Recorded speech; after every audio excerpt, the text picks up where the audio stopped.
Descifrando el código. Diseñando niños.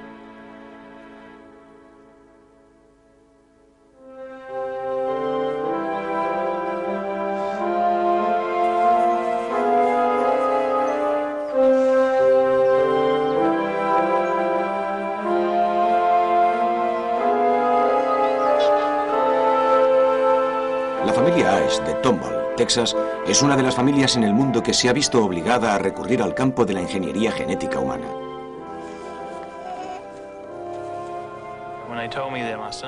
Cuando me dijeron que mi hijo tenía fibrosis quística, sentí miedo e impotencia, porque yo siempre he sido una persona resuelta. Si he tenido que cambiar, lo he hecho, pero con este problema, los médicos nos comentaron que no habían tratamientos ni curas y que no podíamos hacer nada al respecto. La fibrosis quística es la enfermedad hereditaria más común en el mundo occidental.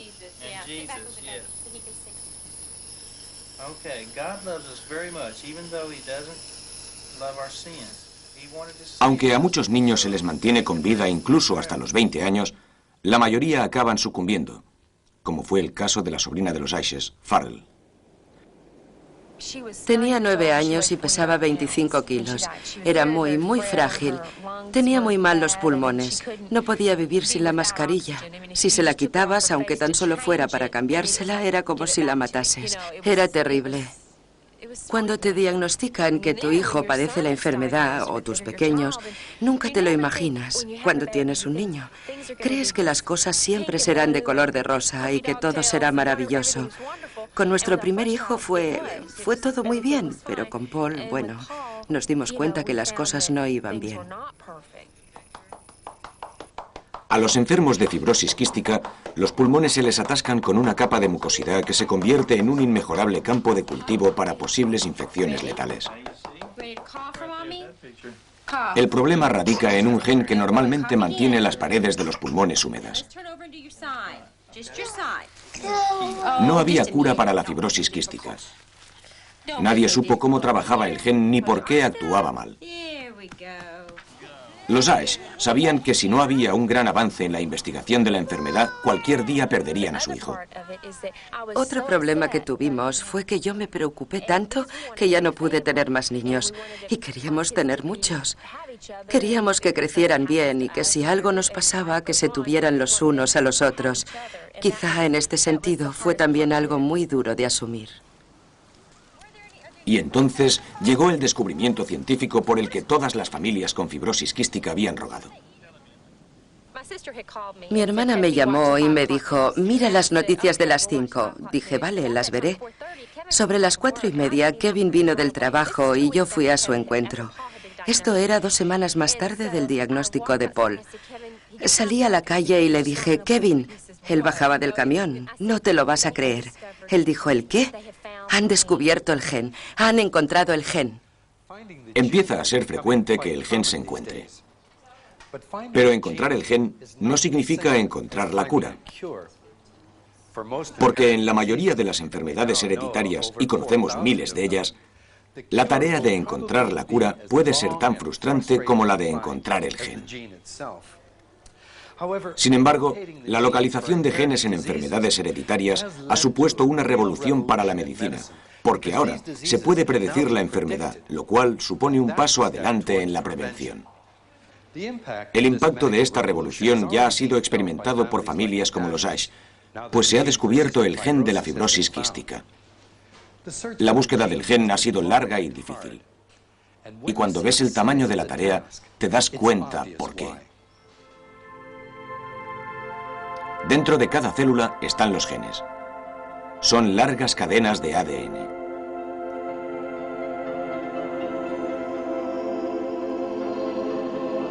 En todas encontramos unos 1000 genes, y cada una supone una instrucción precisa, escrita en las 4 letras del código genético, T, A, G y C, que son las iniciales de los 4 elementos químicos que forman las cadenas doble hélice del ADN. Se necesitan 6.000 millones de letras del código genético para dar las instrucciones de creación de un ser humano. Si escribiéramos esas letras y las almacenásemos, esto es lo que obtendríamos. 23 pares de cajones que representan los 23 pares de cromosomas que recibimos de nuestros padres, conteniendo entre ellos casi 2 millones de folios. El gen de la fibrosis quística fue finalmente descubierto aquí, en el cromosoma 7. Un gen tiene una longitud estándar de unos pocos centenares o pocos miles de letras. En los enfermos de fibrosis quística, este pequeño gen tiene un pequeño fallo en su deletreo, un vacío de 3 letras por aquí. Usted puede tener este defecto y ser una persona sana, ser solo un portador, y eso se debe a que en el cromosoma que recibió de sus padres,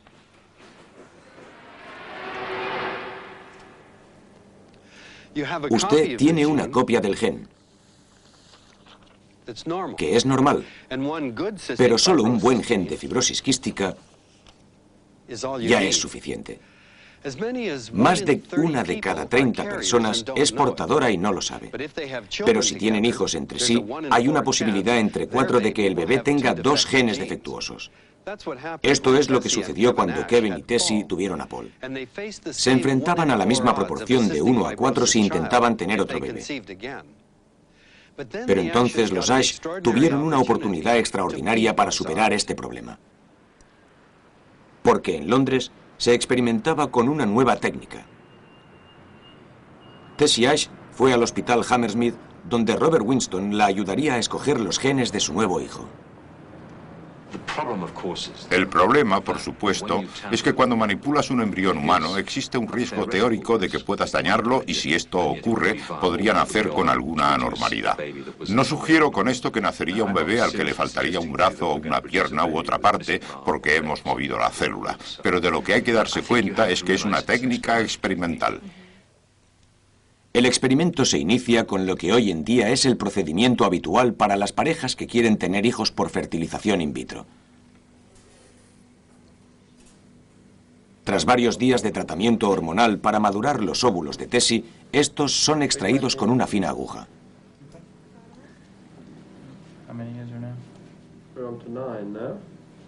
Dado que Tessie es una portadora, cada uno de los 9 óvulos de Tessie tiene una probabilidad del 50% de tener el gen de la fibrosis quística.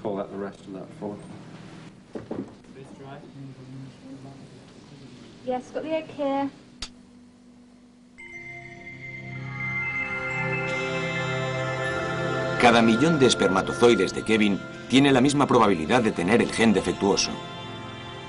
Así que el problema es que 1 de cada 4 embriones tendrá el gen de la fibrosis quística. Aquí y hoy se va a intentar realizar un diagnóstico extraordinario. En esta pequeña mota microscópica, que son 8 células, cada embrión, potencialmente el inicio de una nueva vida, tendrá su código genético descifrado y su destino determinado.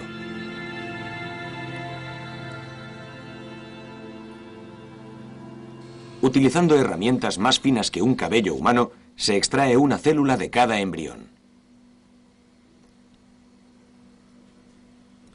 Las 7 células restantes son potencialmente capaces de desarrollar un bebé completamente normal. La prueba de la célula está en marcha y sus genes liberados.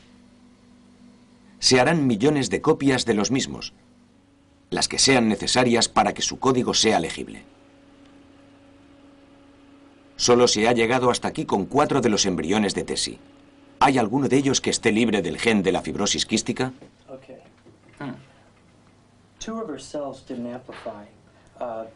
Para la búsqueda, los investigadores deben examinar con detenimiento el ADN de cada embrión. Si un gen está afectado, tendremos un portador. Con 2, el embrión tendrá fibrosis quística. Y si no hay ninguno, el embrión será normal. Afortunadamente, 2 de los embriones de Tessie están libres de gen de la fibrosis quística. Estos serán devueltos a su cuerpo. Los demás serán rechazados. Estoy tranquila porque cada célula no sabe lo que va a ser. No es como si latiera un corazón o como si tuviera una idea luminosa en ese momento. Me siento mejor que si finalizara un embarazo.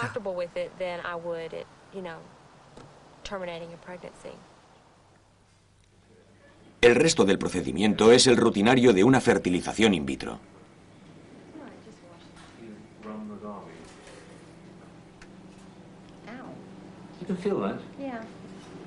Aunque este experimento de tener niños libres de la enfermedad evite el trauma del aborto, por otro lado, no garantiza el éxito. Bien, el siguiente paso es esperar. En 2 semanas me haré el test de embarazo para comprobar si lo hemos conseguido. Si no es así, pues nada. Pero si lo logramos, ya veremos. A lo mejor vendrá 1 o quizá 2. Ya se verá. Y sucedió. Tessie no se quedó embarazada, lo cual no es frecuente para una mujer fertilizada in vitro de forma convencional.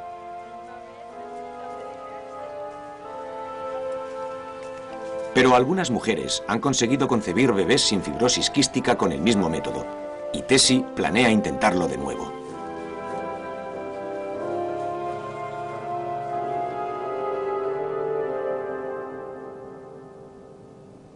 Cuantos más genes sean localizados, más parejas tendrán la ocasión de escoger niños sanos. La caza del gen no afecta solo a la generación del futuro. Todo el mundo tiene secretos escondidos en sus archivos genéticos, genes que nos pueden predisponer a tener enfermedades como el cáncer o el ataque al corazón. En teoría, conocer el destino genético debería mejorar en gran manera la medicina preventiva. Pero ¿qué pasará al tener todo este conocimiento? ¿A quién se le deberá confiar? ¿A su médico? Probablemente. Pero ¿qué pasará con su compañía de seguros? ¿Sus empleados? ¿Y con el gobierno? ¿Y con usted? ¿Querrá saberlo? ¿Qué pasaría si encerrado aquí, pero accesible para usted si quisiera verlo, estuviera el momento y naturaleza de su propia muerte? So tell me, while I was gone this week, what did you and Steve do? Played pool most of the time that you were gone. Oh, did you? Where'd you go? It's called Etta Places.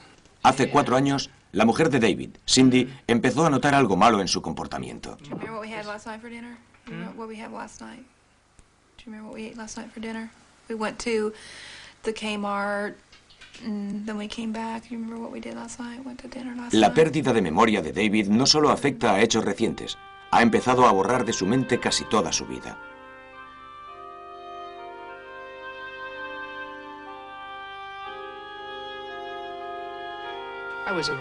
Yo era una persona ágil mentalmente. Y de pronto, gradualmente, empecé a decir cosas como, no recuerdo, no me acuerdo. Antes me acordaba de todo y ahora no sé. Nada. Asusta bastante. Yo soy de esas personas que piensan que se debería hacer algo antes de que sea demasiado tarde. David heredó una rara forma de Alzheimer de su abuelo, un inmigrante rumano.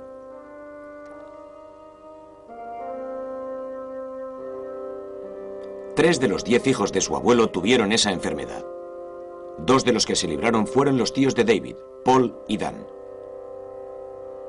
Cuando 3 de sus hermanos y hermanas murieron de Alzheimer, Paul empezó a investigar las enfermedades de la familia. Este gráfico que he elaborado no es científico. Ha sido de palabra. ¿Ves esta parte de aquí? Pues es nuestra familia y te tienes que familiarizar con ella. Aquí están los hermanos y varias generaciones y aquí está papá. Pero esta parte de aquí es lo que pasó en Rumanía. Y esta información también es nueva para mí. Aquí está el bisabuelo y aquí el abuelo. Y aquí los hermanos de papá en esta parte de abajo. 5 hermanos. Papá está aquí. Este es el único hermano que no ha tenido Alzheimer en la familia. Todas estas señales negras indican muertes por Alzheimer. En 1991, el gen responsable de esta rara forma de Alzheimer heredada fue encontrado. Ahora se puede analizar a toda la familia para ver si ellos también tienen el gen.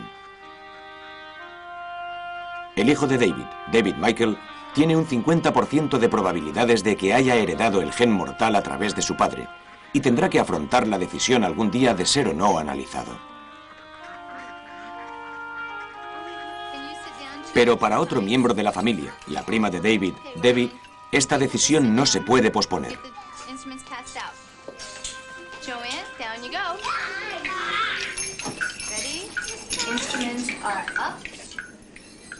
Su madre murió de Alzheimer a la edad de 53 años.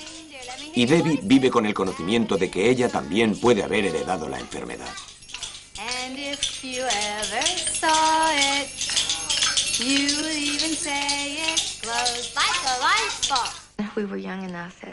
Cuando era más joven, nunca pensé que esto me pudiera llegar a suceder a mí. Decía, esto se va a arreglar antes de que yo me haga mayor. Y ahora que soy mayor y que ya tengo la edad en la que mi madre empezó a encontrarse mal, pues me da bastante miedo.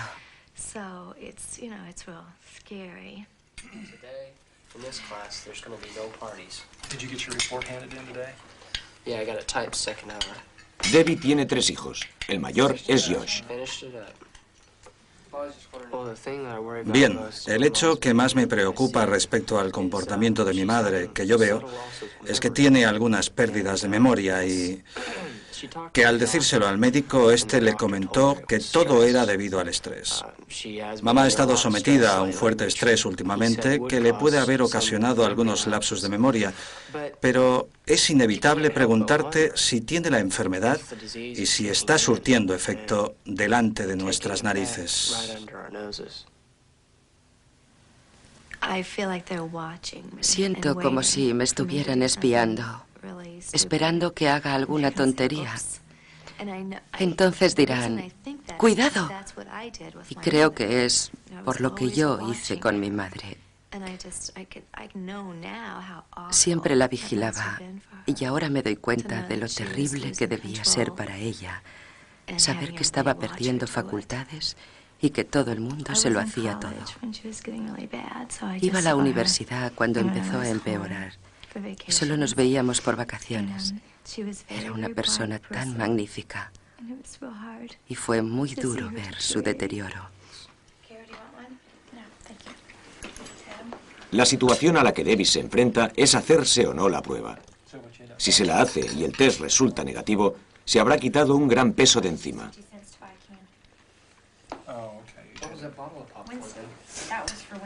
Lo cual quiere decir también que sus 3 hijos estarán libres de riesgo. Pero ¿qué sucederá si el test da positivo? Si me dicen que sí, que tengo el gen, ya no habrá esperanza. Sería muy deprimente. Pero ahora lo que tengo, al menos, es esperanza. Por ahora, Debbie ha decidido no hacerse la prueba. Su vida ya ha sido marcada por la posibilidad de la enfermedad.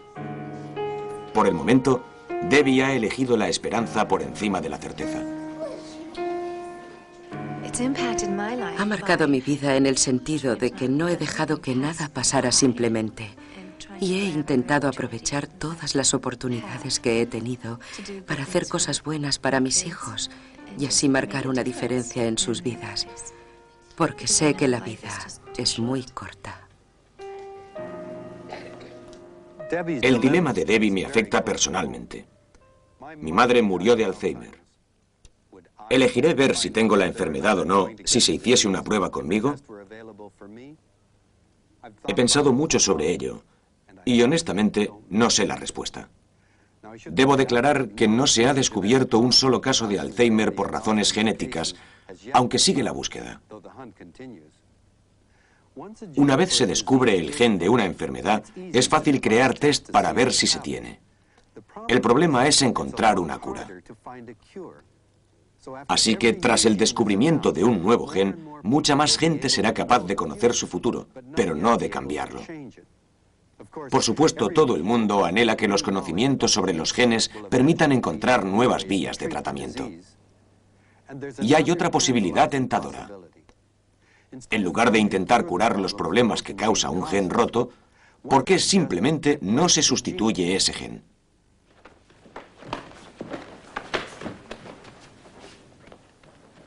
El doctor French Anderson es uno de los investigadores pioneros en genética humana del mundo.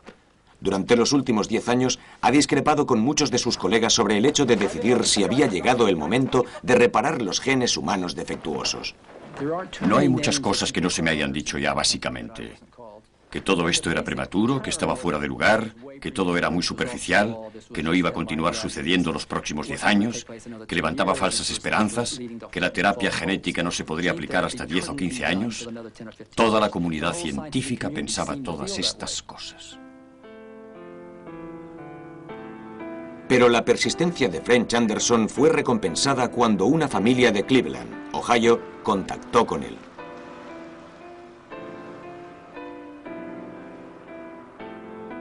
Esta muchachita es hoy en día una celebridad científica.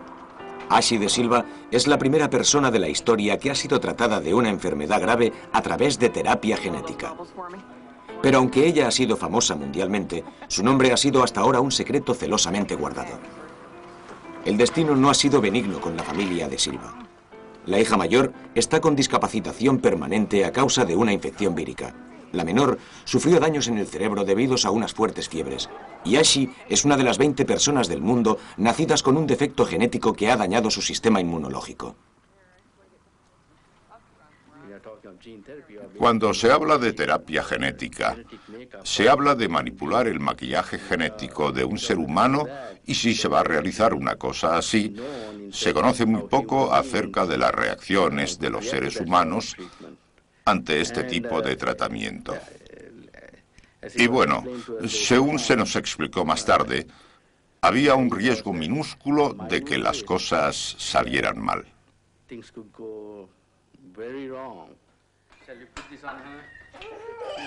Para los de Silva, la terapia genética era como una lotería que podía salvar la vida de Ashley y que representaba la última esperanza de salud para la niña.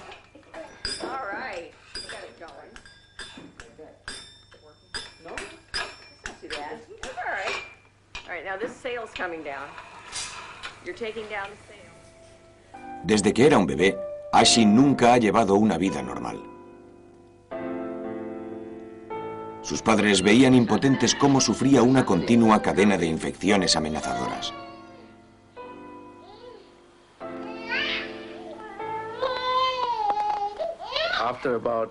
Tras 1 año y medio, tomamos la decisión de que no la llevaríamos a sitios donde estuviera expuesta a cualquier enfermedad. No la llevaríamos al parque ni a lugares donde hubiera muchos niños. Básicamente, la tendríamos en casa. Ashley solo salía de casa para visitar al doctor, quien un día hizo lo que parecía una sugerencia extraordinaria. Cogió la sangre de Ashante y me dijo: señora de Silva, esto es para una posible terapia genética cuando su hija tenga 60 años. Pensé, maravilloso, pero desearía que esto sucediera antes.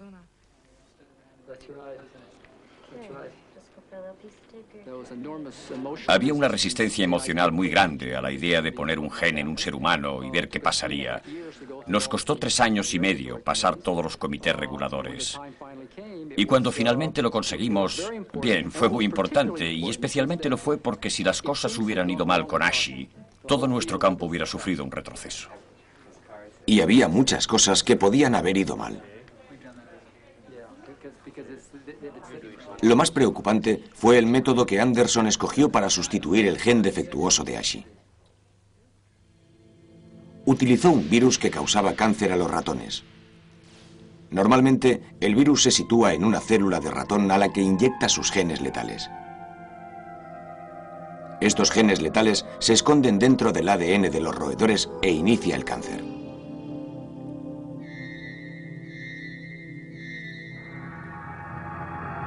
Este virus mortal se convierte en un virus que salva vidas.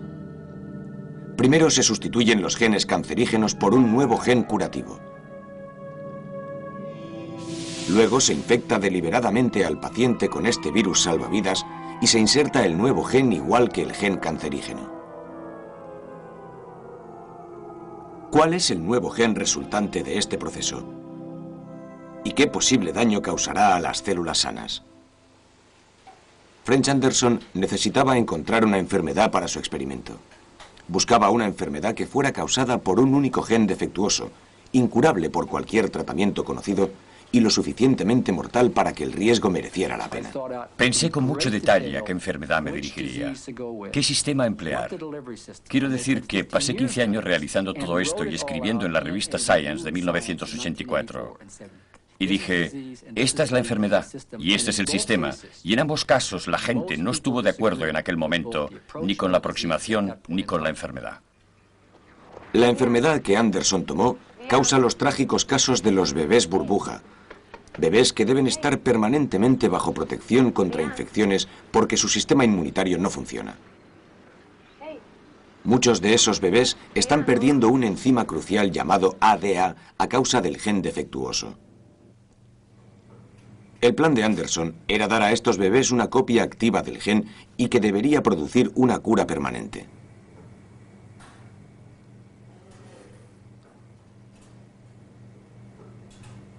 Pero había un problema. ¿Dónde colocaría el nuevo gen? Lo ideal sería colocarlo en las células que crean el sistema inmunitario, pero ni él ni nadie más habían encontrado las células adecuadas. Estaba desconcertado hasta que conoció a los inmunólogos Ken Colbert y Michael Blaise. Ellos le sugirieron que pusiera el gen en las células inmunológicas más maduras que circulaban por la sangre.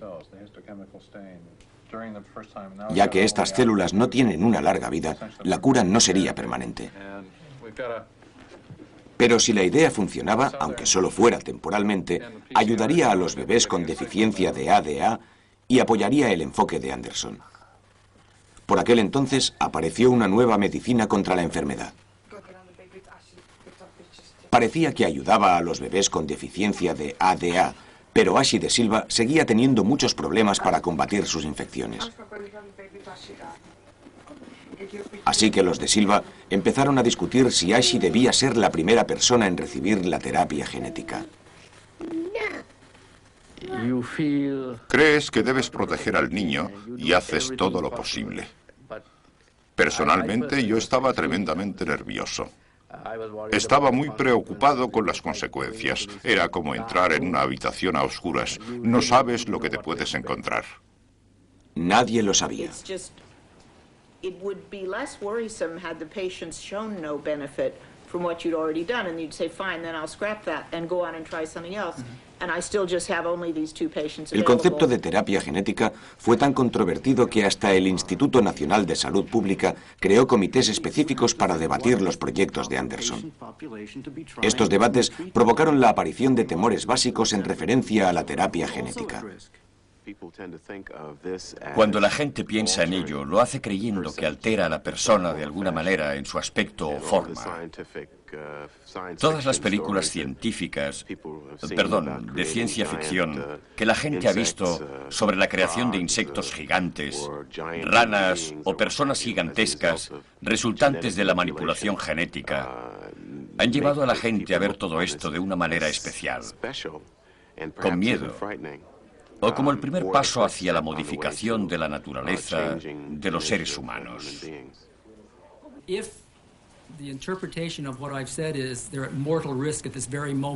Pero Anderson no ha estado tantos años solamente planteando el tema científico, sino que también lo ha hecho con las bases políticas para la terapia genética. Finalmente, él y su equipo han sido recompensados. The stuff of science fiction is about to become science fact. A government committee today has approved the world's first use of genetic engineering as a potential way to cure an illness in a human being. In a medical experiment that's expected to make history, doctors are trying to treat a sick young girl by arming her body with a missing gene. It's a bold move and a controversial one.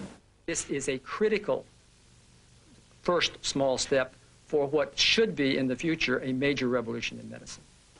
Let me go ahead and read. El 1 de septiembre de 1990, los de Silva dieron formalmente su consentimiento para que Ashi participara en el experimento de Anderson. El acontecimiento fue grabado en su vídeo casero. Pocas horas más tarde, empezó el tratamiento.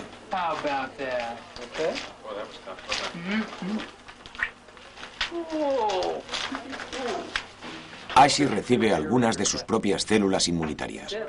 Han sido extraídas de su sistema circulatorio y han sido infectadas con el virus que llevaba el gen ADA.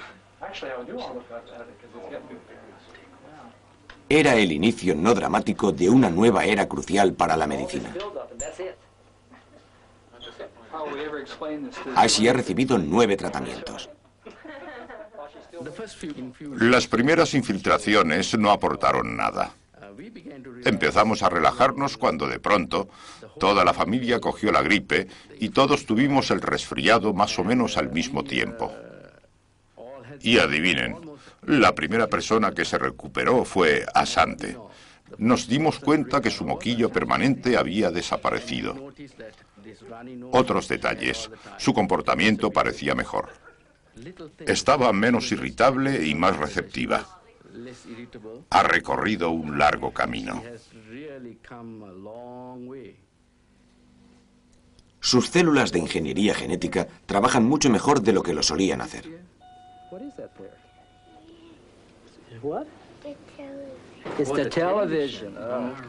Pero como se esperaba, esta situación no duró mucho. El tratamiento de Ashi ha sido variado recientemente. El equipo del Dr. Anderson busca ahora el santo grial, las células que generan el sistema inmunitario. Si se pueden colocar los genes en estas células, digamos, principales, Ashi estaría curada y ya no necesitaría más tratamientos. Mientras tanto, Ashi ha tenido un progreso notable. Ya no es prisionera de su propia casa y puede visitar sitios públicos sin el temor de contraer cualquier terrible infección.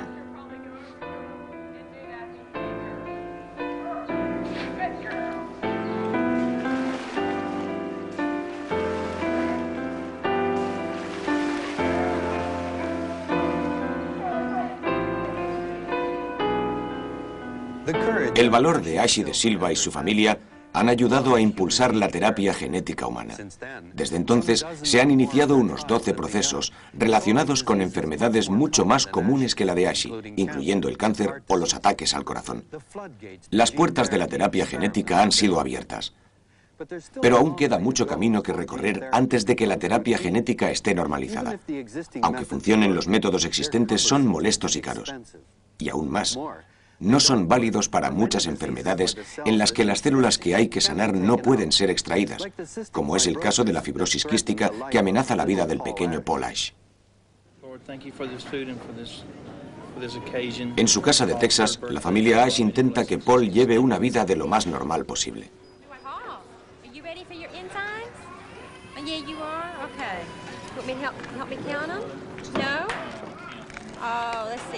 La fibrosis quística de Paul le causa problemas de digestión.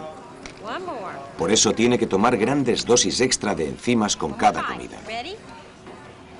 Pero es en sus pulmones donde el gen defectuoso de la fibrosis quística ha ejercido su terrible efecto.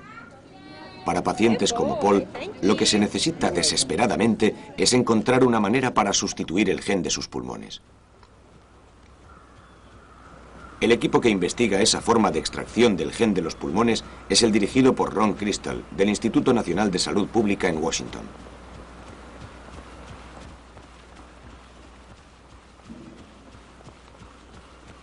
El problema para la aplicación de la terapia genética en un órgano como los pulmones es que no podemos sacar las células del mismo, así que la única manera de curar esta enfermedad a través de terapia genética es modificando las células del individuo. Las células que cubren los pulmones con fibrosis quística no pueden segregar fluido con normalidad, con lo que se acumula un tipo de mucosidad pegajosa que se convierte en caldo de cultivo de infecciones. El reto ahora es la extracción del nuevo gen de los millones de células de los pulmones. Un colega de Crystal sugirió que fuera un virus solo familiar para el pulmón. El adenovirus buscó durante mucho tiempo vías para entrar dentro de las células humanas. Le gustan las células de las paredes de las vías respiratorias. Es por eso que cogemos los resfriados del adenovirus. Por lo tanto, lo que hemos hecho ha sido sacar las malas partes del virus, convertirlas en un virus bueno y aprovechar el funcionamiento del virus para introducirlos en las células del pulmón.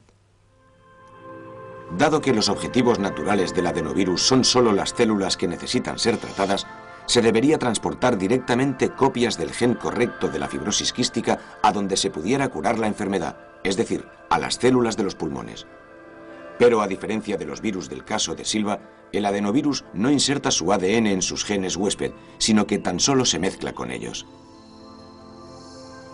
¿Funcionaría un gen añadido de esta forma? Con el fin de llevar a cabo la terapia genética en humanos, deberíamos demostrar que el adenovirus, de hecho, podría aportar a las células anormales la capacidad de convertirse en normales.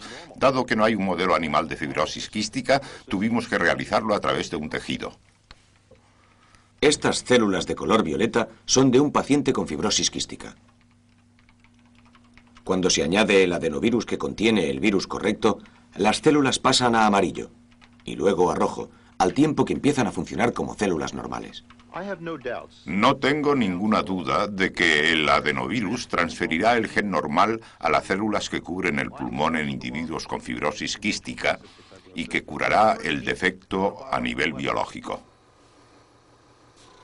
Utilizando un aerosol como este, Crystal ha tratado recientemente a 3 pacientes con un spray que contiene el virus. Todavía es demasiado pronto para saber si el experimento ha funcionado. Happy birthday to you. Happy birthday to you. Pero para la familia AES y todas las demás víctimas de la fibrosis quística, los resultados del experimento son cruciales. Happy birthday to you.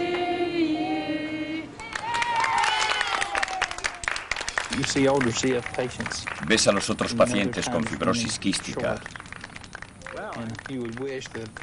y les queda poco tiempo. Y desearías que todos se salvaran. Y aunque Paul es mucho más joven que ellos y tiene más tiempo para que le encuentren una cura, bien, está como en una carrera contrarreloj entre la tecnología y... Bueno, ya sabéis, una enfermedad progresiva. Solo queda esperar. Y es muy duro.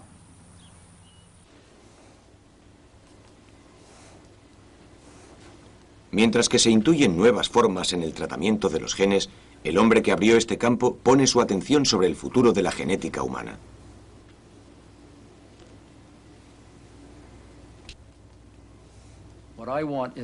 Lo que quiero es desarrollar un método que sea tan barato y simple que cualquier médico o enfermera coja un frasco de una estantería, le inyecte al paciente un gen terapéutico y así consiga tratarlo.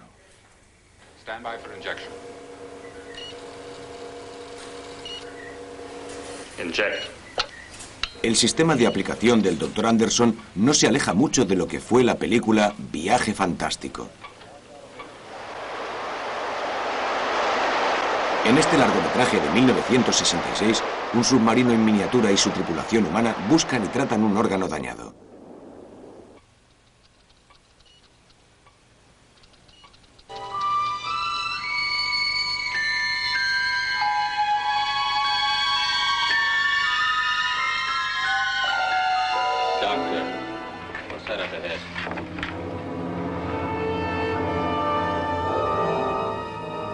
That's it. That's the site of the injury, that dark spot. We'd better get prepared. El objetivo de Anderson y sus colaboradores es sustituir el submarino y su tripulación por una bala mágica que reconozca el objetivo y le aplique los genes curativos. Pero Anderson y otros muchos científicos tienen algunas reservas sobre el futuro de la terapia genética. Avanzamos muy rápido en el campo de la ingeniería genética y no sabemos lo que estamos haciendo. Lo importante para mí es que si puedes introducir un gen para corregir la deficiencia de ADA, puedes introducir un gen para hacer cualquier cosa que quieras. Cambiar el color de la piel, intentar incidir sobre la inteligencia. Si, por ejemplo, alguien descubre de aquí a 1 año o 2 o 3 el gen que al ponérselo a un mono hace que éste sea más inteligente, hace mejorar su memoria, ¿por qué no se lo pones a tu hijo o lo pruebas contigo mismo? ¿Y por qué no? Una pregunta que se había planteado en ciencia ficción y que ahora se la formula un hombre que ha hecho de la ingeniería genética un hecho científico. ¿Es que ahora que tenemos la capacidad de sanar genes defectuosos, vamos a empezar de nuevo a redefinir lo que está mal? ¿Qué pasa con los genes que me dieron estos ojos? Cuando era joven, me obsesionaban mis ojos. Hubiera dado lo que fuera porque fueran redondos, occidentales. Ser tan diferente de la mayoría fue mi vía crucis particular, pero aprendí a vivir con ello. Hace unos años, sin embargo, lo primero que hice al nacer mis hijos, de madre europea, fue comprobar si tenían sus ojos. Si alguien me hubiera dicho que había una solución genética que aseguraría que mis hijos no tendrían mis ojos, ¿hubiera decidido probarla? Por supuesto, esta cuestión sigue siendo una hipótesis, pero ya empezamos a entrever que una pregunta similar puede tener su respuesta en el nuevo y apasionante mundo de la terapia genética humana. Cualquier madre quiere un hijo perfecto. Todas quieren que sea sano, normal e inteligente y que aprenda las cosas antes que los niños de sus amigas. Durante mucho tiempo, David hacía todo eso. Pero de pronto, mientras sus demás amigos crecían, David quedaba rezagado. Y mientras ellos iban más deprisa, David no podía seguir su ritmo. No le crecía la talla de los zapatos, ni tampoco la de su ropa. Y entonces fue cuando nos empezamos a preguntar qué estaba pasando. Por alguna misteriosa razón, David no seguía el ritmo de los chicos de su edad. En aquel momento, la altura a la que tenía que llegar era de 1,5 metros. Pero cuando su madre supo que no habían garantías de que ni llegase a esa altura, buscó un discutido tratamiento médico para ayudarle a crecer.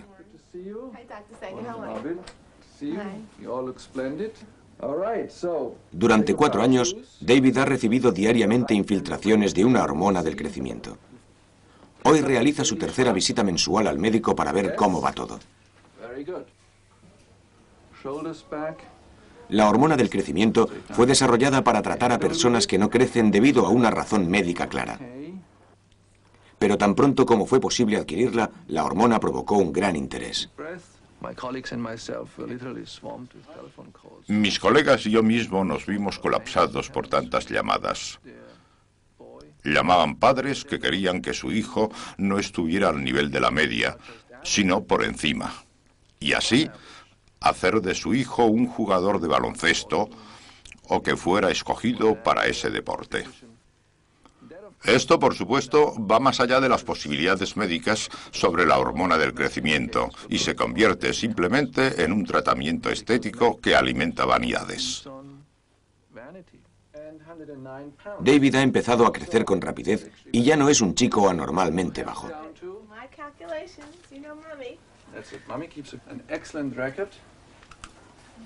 Pero la pregunta es, ¿qué había de malo en cómo era? El mundo no es perfecto. La gente se fija en las personas que son diferentes, como si fueran extrañas o minusválidas, y yo no quería eso. Como madre, no quería que mi hijo tuviera que vivir con algo que lo tuviera impedido. A lo mejor lo hubiera aceptado. Quizás, si no le hubiera hecho pensar al respecto, no le hubiera afectado. Pero las cosas sucedieron así y yo me sentía mal. Cuando supimos que David podía recibir el tratamiento y que éste no tendría efectos secundarios o serían muy limitados, decidimos que lo intentaríamos.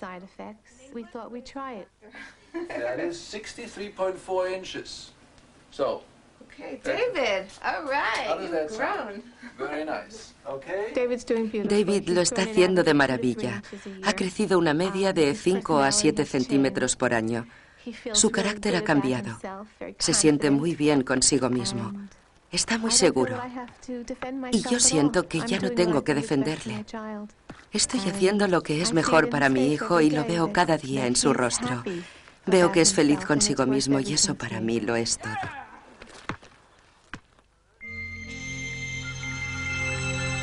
Se han necesitado 3,5 millones de años de evolución para producir un ser humano.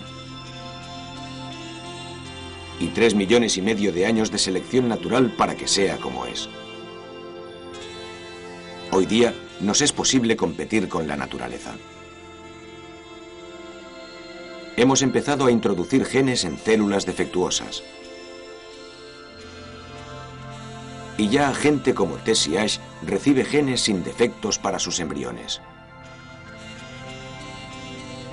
Pronto seremos capaces de introducir nuevos genes dentro de los embriones y corregir así problemas genéticos incluso antes de que nazca el bebé. Dado que estos genes pasarán de una generación a la siguiente, enfermedades como la fibrosis quística o el Alzheimer podrían en teoría ser erradicados en una familia para siempre. Ahora que hemos empezado a rediseñar a nuestros hijos, ¿dónde nos detendremos? El límite entre aquellos que deberían ser cambiados y los que podrían ser cambiados va a ser difícil de establecer. Por ejemplo, yo mismo. ¿Y si mis padres me hubieran dado un gen para ojos occidentales? ¿Quién se habría opuesto? Unos cuantos centímetros más de altura y un poquito más de inteligencia no le hacen daño a nadie. ¿Cómo sería una sociedad que pudiera elegir sus genes? ¿Nos conducirán estas asombrosas técnicas hacia una era de creciente conformidad genética? La vida nos enseña que la diversidad es la llave natural de la supervivencia. ¿Ignoraremos tal hecho mientras que los dictados de la moda genética son cada vez más irresistibles? Más estremecedora parece la posibilidad que la ingeniería genética pueda aportar una nueva herramienta de represión, mientras que las familias con defectos genéticos esperan, o más bien dicho, solicitan la corrección de los mismos. Como toda especie, cuando ganamos poder respecto a la naturaleza, cometemos muchos errores. Al menos por ahora, no nos hemos transformado completamente. Ahora tenemos en nuestro poder la maquinaria que nos hizo humanos. Y no podemos permitirnos el lujo de cometer errores.